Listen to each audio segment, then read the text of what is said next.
اچھا سا جملہ کہتے ہیں تو یہ جملہ زندہ ہے اور آپ کے سامنے آئے گا. اگر آپ نے خدا نہ خواستہ کسی کو کوئی برا لفظ کہہ دیا تو یہ لفظ زندہ ہے، آپ کے سامنے آئے گا.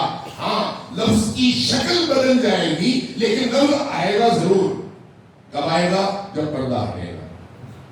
آج بھی انسان دیکھ تو سکتا ہے لیکن کب؟ جب اس کے دل سے پردہ ہٹ جائے.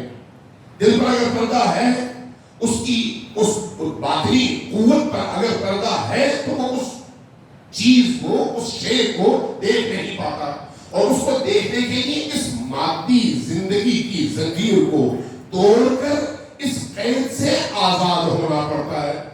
اور جب انسان آزاد ہو جاتا ہے تو پھر ان تمام چیزوں کو وہ دیکھ رہا ہوتا ہے.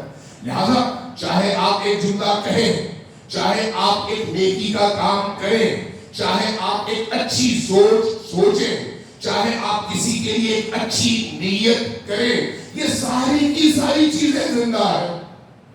اس لیے جو ہمیں اخلاقی اعتبار سے بتایا جاتا ہے کہ نیت المؤمن خیر من عملہ ونیت الکافر شر من عملہ. ایک مومن کی نیت اس کے عمل سے زیادہ بہتر ہے، اس لیے کہ خود وہ نیت بھی عمل ہے، خود وہ نیت بھی عمل ہے. اور اسی طرح سے ایک کافر کی نیت اس کے عمل سے زیادہ شر ہے، اس لیے کہ وہ عمل ہے. بنابراین وہ نیت بھی زندہ ہے، وہ فکر بھی زندہ ہے، لفظ بھی زندہ ہے، نگاہ بھی زندہ ہے. ہر وہ چیز جو صادر ہو وہ زندہ ہے. اور کہاں ہے؟ لوح محفوظ میں. کہاں ہے؟ عالم باطن میں. اور حجت خدا کا تعلق اس مادی دنیا میں رہتے ہوئے اسی عالم باطن سے قائم ہے.